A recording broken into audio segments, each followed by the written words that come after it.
All right, team, before we go live, we need to get warmed up. What's that mean? You don't just jump into a live stream. You prepare like a pro. John always says, check my collar. No collar, because it's my day off. Here we go. All right, first we got the vocal warm up. Unique, New York. Unique, New York. Yellow leather. Unique, New York. Yellow leather. All right, vocal warm up. La, la, la, la. Unique, New York. Yellow leather. Unique, New York. Yellow leather. Conversations with Chris. That's me. Number 2, face and gesture check. Got to check the expressions. Confidence. Enthusiasm. Overthinking everything. All right, camera and tech check. All right. Am I centered? Too close? Too far? Looking weird? Of course, it's all part of the magic. All right, all jokes aside, why do I do this? Because real conversations matter. Because there's too much noise out there, and I want to bring something real, whether it's business, coaching, or just figuring out how to navigate life. It all starts with one good conversation. A lot. You've been warned.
Oh yeah, that beer looks delicious.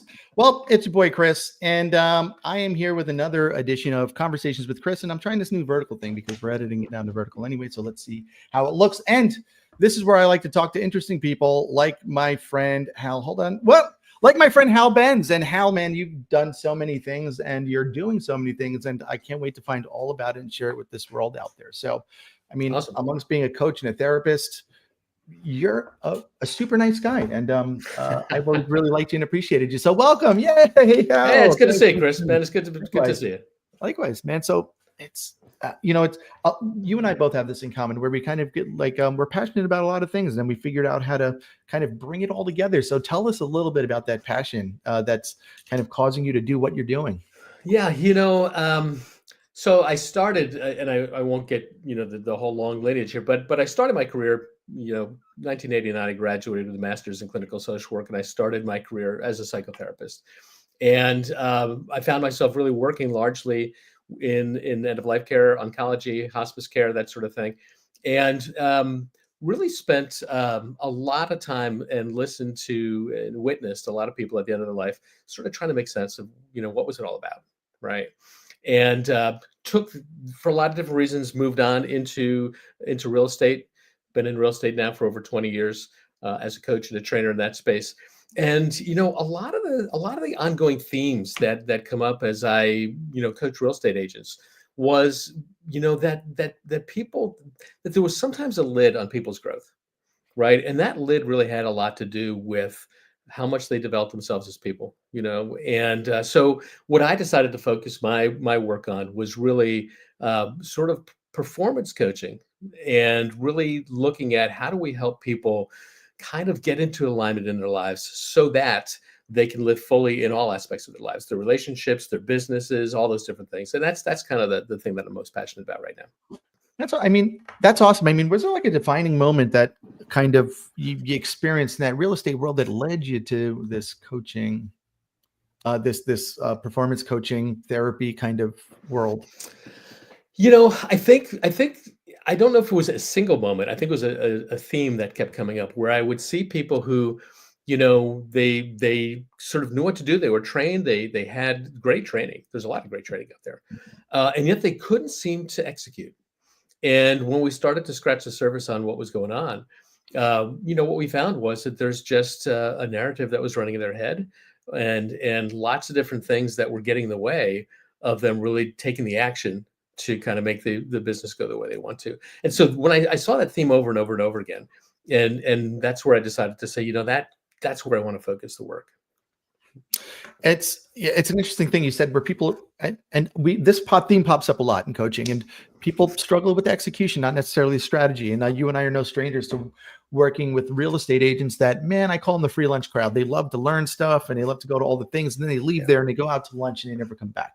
Right. Nothing, and they don't execute on it. So you were kind of like, hey, there's a need here to fill the gap. And I guess somewhere along that, you realized that there was maybe some things, and this happens to me as a coach, where there's something probably in their past that's getting in their way, some sort of fear, some sort of block, that's something that's inhibiting their performance. Is that what made you kind of decide to me, man, maybe I should dip my toe into this therapy? That was some of it. Yeah, that was a lot of it. And one of the things that I really did, in fact, I took a lot of time over the last year, really kind of trying to get a sense of how do I synthesize what I took out of all the clinical work, because we were talking about this a little bit earlier. Coaching and therapy are different, right? Coaching is very much about forward focus. How do we have goals and objectives, and how do we execute it and have accountability and all those things. Therapy is really more about sort of resolving other psychiatric or other issues that are getting in the way. And so I think, so for me, one of the things that I did was really started to take a look, and a lot of it came out of my hospice work. As people were really looking back at the end of their lives and looking at all the different aspects of it, what were the things that they wished that they would have done and lived differently so that they had a more fulfilling and more meaningful life. And a lot of that has a lot of overlays, I think. I've come up with sort of a developmental framework. I use the acronym DESTINY. And each one of those letters of destiny is one of the 7 pillars of things that I think when you focus on those elements in your life and you get into alignment in those areas of your life, you unleash a different kind of energy and deep direction. We can touch on this at depth if you want to. E is really about endurance, that sort of mental and emotional and very physical stamina that it takes to succeed at a high level. Service, tribe, innovation, nurture, yearning, all these things come together. When you focus on those things, it sort of unblocks you from being able to take the action that you need to take. So, and what are some of the things do you see a common theme? You can see a common theme amongst high performers or business people when they do have something getting in the way that's kind of, oh, yep, this makes sense. It shows up a lot. I see several common themes. One of them is that they're not as clear sometimes on their motivation as they think they are, and why it matters. I think there's a lot of high performers who are performing to fill some kind of a need, right? That somehow their performance is validation on their worth. And they're not necessarily loving the journey. And what they find is when they achieve that milestone, that high performance and all the accolades, they're never satisfying enough because it's not really what the underlying need is, right? And so I think that's one of them for sure. Lack of satisfaction. Lack of satisfaction, lack of knowing what it is. Why am I doing this in the first place? What is the need? What's it all about? Yeah, exactly. Yeah, and how does succeeding in business fill that need, or does it fill that need? Right. It's a good question. It's I think on my Dream Key Consulting, there's just way too many people that had work that were involved with work or things that they didn't love, and I think that everybody can kind of should love what they do. And I think there's way too many people out there that do not love what they do. And do you find that it's what's a more common path here? It's to in order to find the passion in what you're doing, is it either just to find something that you're passionate about or find the passion in something that you're already doing? I think it can go both ways. I think sometimes passion develops over time as you become more proficient in things. But I think one of the things that I really spend a lot of time helping people do is to really get down to what are the core things, what are their values, what are the core values that really drive them, and what do they stand for, you know? And then once we know those things, then we start to figure out how can this business be a way to express those values. When you have alignment between your core values and the way your business is executing on those things, then what happens is there's sort of an energy surge. There's sort of this recursive loop of increasing energy, and when it's not there, you know, when people are chasing goals that aren't fulfilling, what happens is it's really emotionally depleting and it's energy depleting. What process do you, I mean, what process do you go through with people? Take us down that journey, like to help them find what they're passionate about. Like, cause I think it's so interesting when you ask people, what drives them? So many people don't know. Yeah. And then there's a process to help them find that. So take us down that path. Yeah, I think sometimes one of the things we have to figure out early on is, you know, are we running towards something or running away from something? Right. Because I think a lot of people, at least in real estate, that's where you and I've spent a lot of time. A lot of people enter real estate because they don't like what's happening in their corporate life. Mhm. And it's not that they really are embracing this idea of being an entrepreneur and being a real estate, you know, performer. But what they really are trying to do is sort of escape the pain of being in this corporate drag that they don't like. And you can get out of that really quickly. But then what? Right. So I think one of the things that we start to really get a sense of is what's the direction of the energy motivation right now? And then if they are moving in towards something, if they want to be an entrepreneur, they want to be, you know, energized by that sort of creativity of building their own thing. What does that look like? You know, what are those core values? We spend a lot of time early on really setting that core value direction. And what are the things that you stand for? And then how can this business, and is this the best business for you to be able to express and be in alignment with those values, or would a different business do it, or a different aspect of real estate do it? Your real estate's such an interesting thing because I think what happened, a lot of people, you know, I got into real estate and I figured I'd sell real estate until I figured out what I want to be when I grow up. Yeah. By the way, guys, we're live with Hal.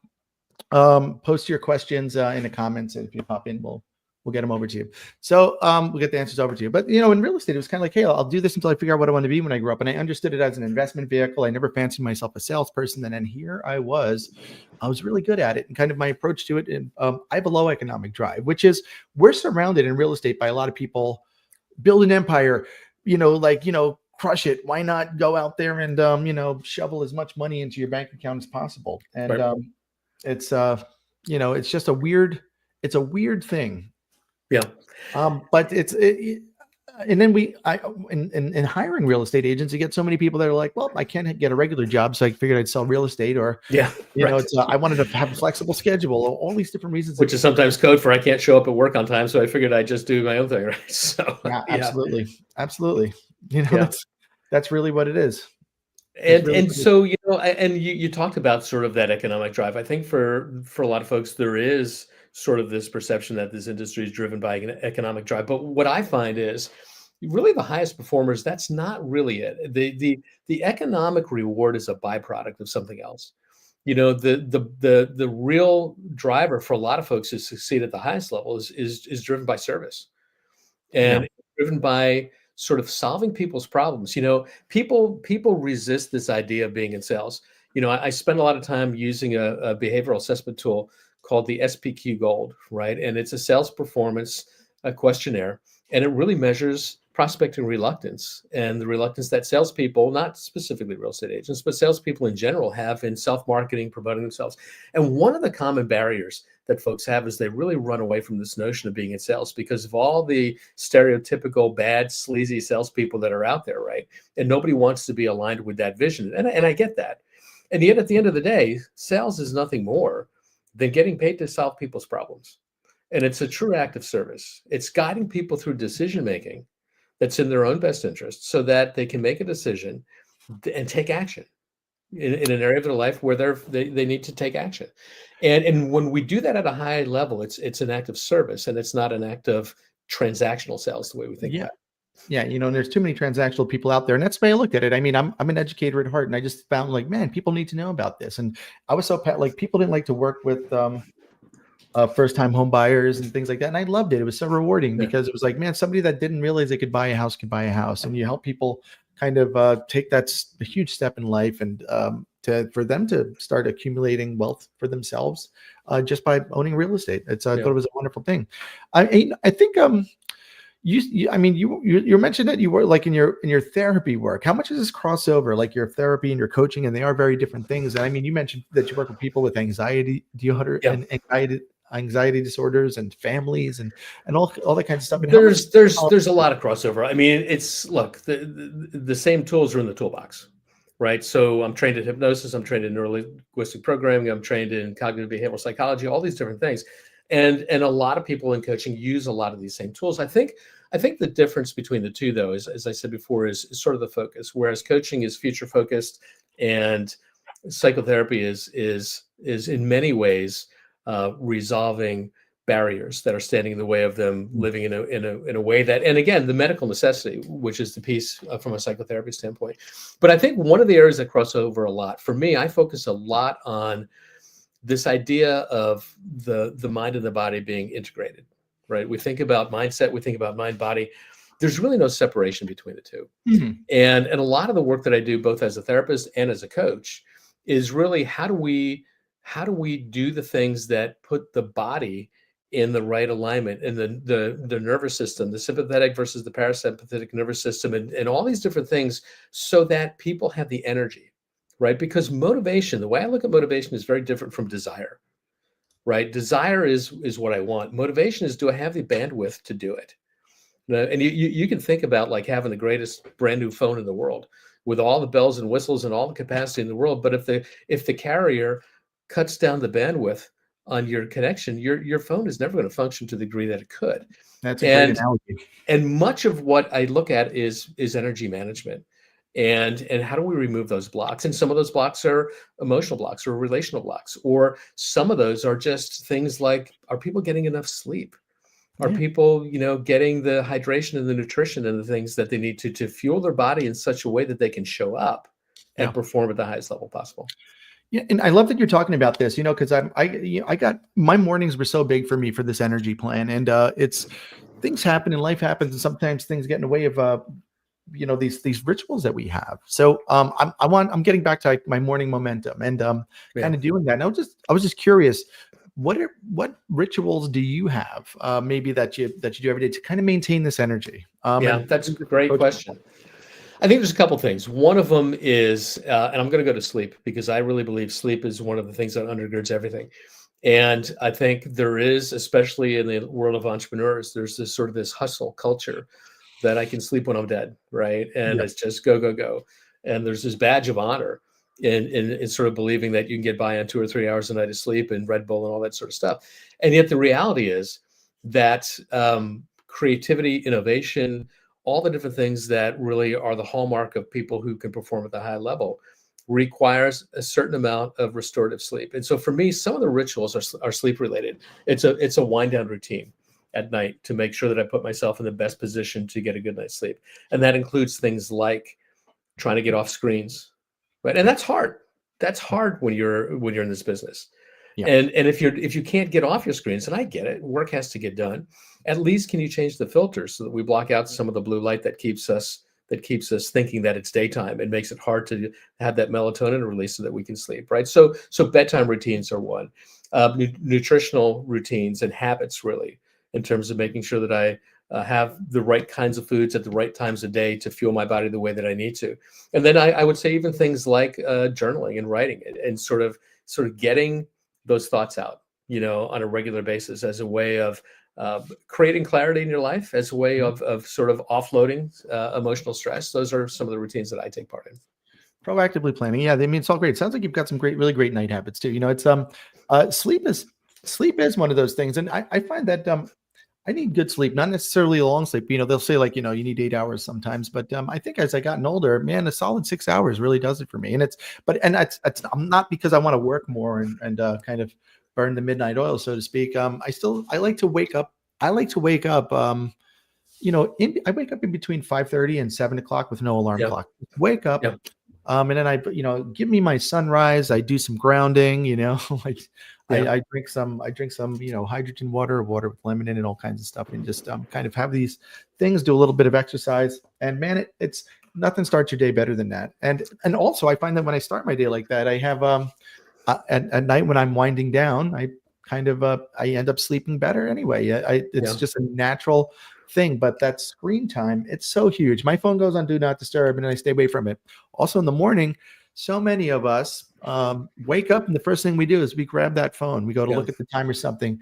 Then you're at the mercy of your news feed of Yeah. all the toxic stuff that's getting thrown at you, man. And listen up, you don't if you kind of don't design your own life, someone else is going to design it for you, and you might not like the design that they have in mind. So Isn't that the truth? And here's what happens. When we're at the mercy of all those different things, what happens is we're on hyper stress alert all the time, and the impact of that is increased levels of cortisol, all these different things that are happening in your body, and it impacts your decision making, it impacts your endurance, it impacts all these different things. And so, look, I know a lot of folks. You go back to how much sleep do people need, and I think it varies for different people. What's important is that people understand that quality sleep is the key. Yeah. And that deep sleep tends to happen early in the sleep cycle. REM sleep tends to happen later in the sleep cycle. Things that are going to impact your ability to not have quality REM sleep are things like, caffeine, alcohol, blue screens, all those different things. So you may be asleep for a long period of time, but the things that happen in the brain that happen, we think about neuroplasticity in the brain and the ability to grow and change and adapt new learning. What happens is those experiences happen during the day and they get tagged, but the actual rewiring happens during REM sleep. And if we don't get there, then what ends up happening is that, we don't grow. That's incredible. And it's you said alcohol affects it and caffeine and these things. So you said wind down and not wine down. Well, you know what? That's a really good point, because one of the real wonderful rituals that I have with my wife and I is at the end of the day to have a glass of wine and sit in front of the fire, or sit in front of the fireplace or whatever it is. And yet what I do know is that if I have a glass of wine or something like that 3 or 4 hours before I really want to be asleep, it have a negative impact on my sleep quality. Know that for sure. Yeah, it makes sense. I know I definitely can't have caffeine. Actually, the older that I'm getting, and I said that a couple times, I can't really drink anything like too close to God, because then I'll wake up too much. I'll wake up too much, go to the bathroom in the middle of the night. And 2 times is too much for me. So it's like and that'll happen, particularly things like caffeine and alcohol that do block the diuretic hormone. But I do love these rituals, man. Like lighting a fire, having a glass of wine. That sounds like a red wine kind of ritual to me too, huh? It's a wonderful ritual, or in the summertime out on the patio. And so, then the question becomes, okay, how do you maintain that ritual and just modify it? Right. Yeah. Oh, that's questions we're constantly asking ourselves. Yeah, for sure. So, let me ask you, like, I just wrote this book, Spontaneous AF, and we're talking about spontaneity. And I'm just curious, have you ever made a spontaneous decision that changed your life or career? Like, just, there's so many of these moments in my life. I'm sure you've got them too. Yeah. Well, look, I think my decision to leave healthcare and to enter real estate the decision was spontaneous. The execution took time. I was the senior vice president of a large healthcare system, and I made the decision that I was unhappy. And one of the things that you learn when you work with people at the end of their life is that you don't really get a second chance here. So I made the decision pretty spontaneously that I was going to leave that. I had to get the system through some accreditation surveys and things like that. So it didn't happen overnight, but the commitment happened spontaneously. And that really did change my career in so many ways. Yeah, a decision happens in an instant. It's funny. Sometimes we pine over things, but really that decision happens instantaneously, and automatically we start moving in that direction. That's an interesting way that you're. So this is kind of like how you're approaching challenges in your world. How do you make these decisions? Like, what kind of process do you go through when you're presented with these decisions? It's a great question. I think it's changed over time. I think what I do now, as much as anything else, is I go back to my journaling. I think a lot of times when I can write about a topic, and even, just an exercise, what do you want? What do I want? Right. If you were to journal on that for 10 days straight, you're going to find it just is a really interesting. Every single day is going to take it in a different direction. Right. So one of the things that I find is journaling is a great way for me to get clarity. Mhm. right? And that's an important thing. Yeah, kind of like writing them down, right? Sorting it out. Yeah. Yeah. And then the other thing is I, have my trusted relationships that I seek feedback from. Right. Yeah, of course. That's awesome. Yeah. So, what role does intuition play in your decision making process? That's a really great question. I think increasingly I've learned to trust it more. People talk about trusting your gut, and the more you really start to understand the connection between the brain and the gut, and the extension really of the brain through the gut, what you really start to understand is that there's an awful lot of processing, decision making, processing that's happening in other parts of the body. And I think when you learn how to listen to that, and not necessarily second guess that, but learn how to listen to that and lean in, I think you have the capacity to make better decisions. That's awesome. Yeah, it's true, right? And sometimes we ignore things that are happening in us physically. And I don't know if you're familiar with the work of Joe Dispenza. I imagine you probably are. I Oh, mean, very much. Yeah, yeah. absolutely. It's so like every year I have a growth plan. I get committed to learning about something, and maybe a couple of years ago, probably was 2021. My thing was the brain. Let me learn more about the brain, and got really into learning about the brain and all that stuff. And that brain body relationship was probably just to sum it up in a single sentence. That brain body relationship was the biggest aha that came Yeah. out of that for me, which is exactly what you're talking about. And sometimes people, and we talk about the gut as if it's some kind of like a fantasy spiritual thing out there, but there really is some physiological things happening, and it seems like you're super in tune to that. And Yeah. a lot of that come into play in your work. So when you're working with people and getting people to be in tune to their gut, and really kind of be able to harness that ability. Yeah. Yeah, it's very much. It's sort of this notion we talk about in psychology called interoception, right? This idea to pay attention as to what's going on inside of you. One of the things that happens is that we're very attuned to what's happening outside of ourselves, and not so in tune as to what's actually going on inside our body. And when we learn how to listen, as to and to figure out, when I'm having an emotional reaction, how does it feel? How do I know, right? When I'm afraid, how does it feel? How do I know? When I'm angry, and all those different things. When you start to learn how to listen to what your body is telling you, you get feedback and information that is really powerful. Yeah, I was just watching something. I was watching a masterclass on being in a growth mindset, and they were talking Yeah. about like when we're faced with a moment, all of a sudden we get in this moment and our adrenaline raises, and then we start sweating, and we're getting ready for super high performance, right? And so sometimes when what we think is like we're being challenged, or what shows up like as fear, it's actually your brain telling your body to kind of get into, Yeah. like you start sweating to cool the body down, you start Right. pumping adrenaline to increase your strength, and all these kinds of things. And just and sometimes people, if we can reframe that and think, say when these things come, and say, okay, now the story I'm writing about that is that this is a positive thing, man. I'm Yeah. prepping for greatness right now, and you might see it differently. And one of the things I would add to that, you're exactly right. How do you reframe that as a positive, that your body is actually doing what it was designed to do to perform at the highest Sure. level?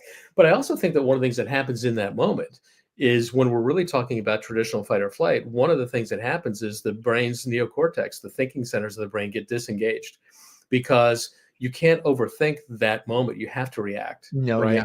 Mm. And so what tends to happen is, I think one of the things that is really a valuable tool is to learn how do people expose themselves in a controlled way to stressors, so that they can learn how to sit with that stress and not feel the need to override that stress when it happens. Even things like high intensity workouts or cold water plunges. There's a million ways, just even forcing yourself to have an uncomfortable conversation, but to expose yourself to a stressful situation and learn how to dance with that and not to disengage. Because then what happens is, then when you are in that moment and you are primed physically to perform at the highest level, you're still engaging your brain, and you can make better decisions in that moment. Yeah. And you don't need to overthink it, right? Your initial instinct is probably the best thing. Well, it can be, but it can also be, what can happen is it can just be a reflexive pattern of maybe some not great behaviors that we've been into for a long time that really aren't necessarily the best. That's true, right? It can go either way. Do we go back to so if we have bad habits, in those moments, do you tend to lean on habit because it requires less conscious kind of thought, or is that why it's so good and so important to have good habits so that we are reacting? They do. I'll give you an example. We just watched the Super Bowl, and I had the opportunity to, in my real estate days, to work with an agent who had been a player, has several Super Bowl rings, and one of the things that he talked about was habit. And he says, look, the reason why we practice the way that we do, 60 hours a week, is to drill these plays into our head, because we know that on game day, on Super Bowl Sunday, the adrenaline is going to be so high that we're not going to be able to think clearly. And so we need to be able to rely on habit. And I think the same holds true for us. It's, and then we talk about, we've had a lot of training collect together. I mean, I've sat in shoulder to shoulder with you in many of these classes where we talk about having discipline to discipline requires effort and focus and stuff, but then eventually habit just takes over. We kind of talk about the 4 quadrants of competency and everything. So it's like, how do you foster this in the people that you work with? Well, one of the things I think we do is we help them understand, right? There's just an educational process of how that goes, right? From this sort of unconscious incompetence where you don't even know what you don't know. And then you move through these stages of consciously realizing how much you don't know, which is a scary place for a lot of folks. But conscious incompetence, yeah. Right. And then the next place becomes conscious competence, where I can be competent if I think about the steps. And at some point we integrate it. Think about driving a car, right? We all go through those stages. Unconscious. And I think one of the things that we need to, that I do, is help people understand the process. And then the other thing is, when they're in the process, is where do they focus their attention? Because what we tend to do oftentimes is focus on the gap between where we are today and where we want to be. And when we focus on the gap, there's a great book called The Gap and the Gain, which you probably read.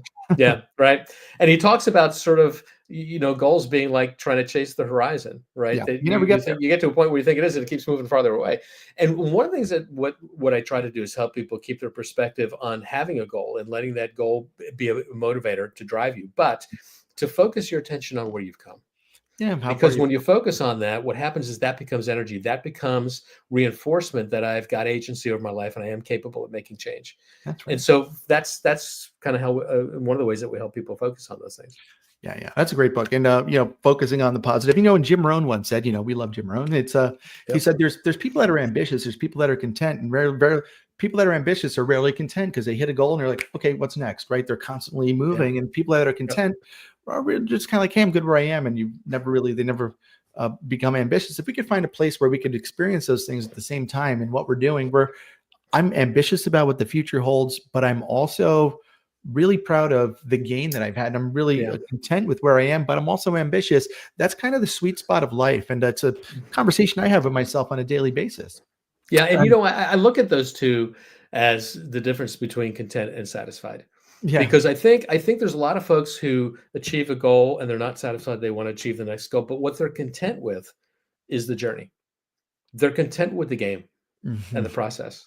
Yeah. Right. And I think that's the sweet, when you can fall in love with the process, then you're not so tied to the outcome.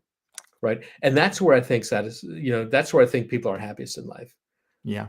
You're enjoying the journey, not the destination. And because the destination is always a moving target, right? It's I'll be happy once, I'll enjoy life once, and we see so many people, and we're built on a nation of people, of immigrants, people that came from other countries, the top 2% of the world from everywhere, the top 2% of creatives and business minds and even criminals and everything, like the best of the best, everyone comes here, right? And so we're ancestors of all these people, and it's a unique nation where it's just kind of like, go, build.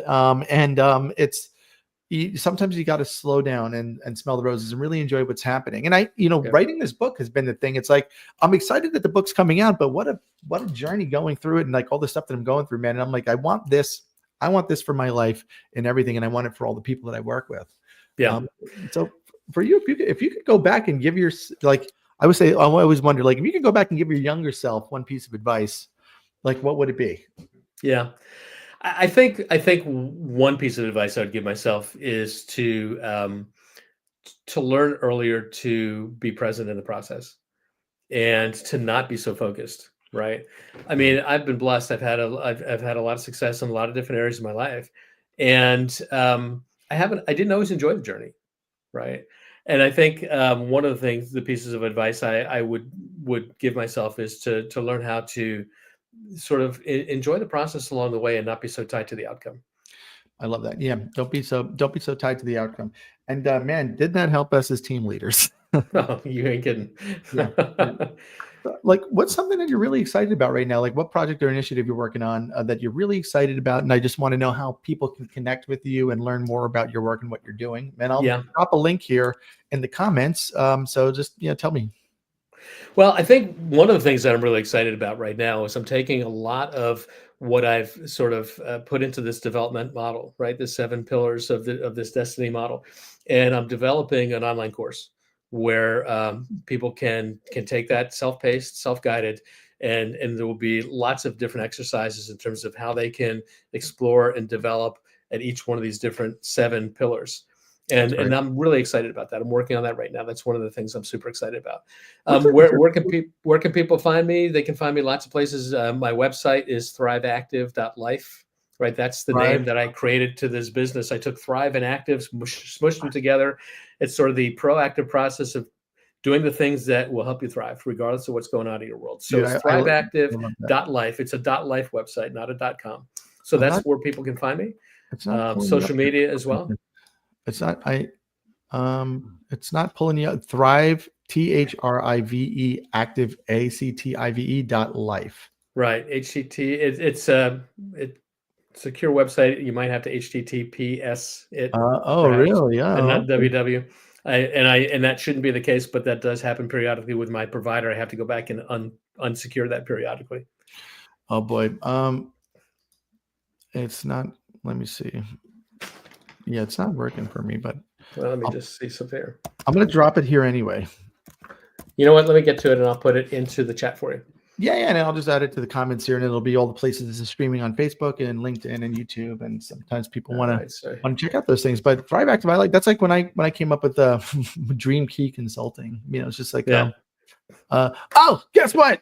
Look at our friend Antoinette Perez here. Antoinette, now it's a party. So she so she just found it and she put it here for you on LinkedIn. So that's perfect. You know what it's, I guess there's no www. It's just the we can fix that for you. It's I know I have problems with these domains all the time. Here we go. I got it too. Thank you, Antoinette. And then now I popped it in with one click. I put it in the private chat, so we'll put it in the there. Yep, they see it there.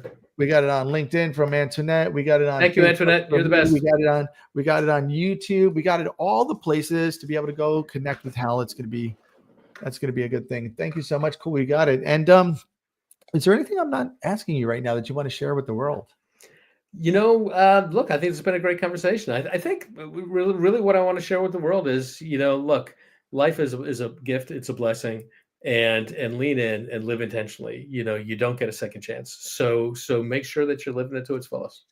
Yeah, that's right. It's listen, I always say I'm dying with a bill, not a will. I'm living right now. It's it took me 8 years to write a book on spontaneity, and here we go.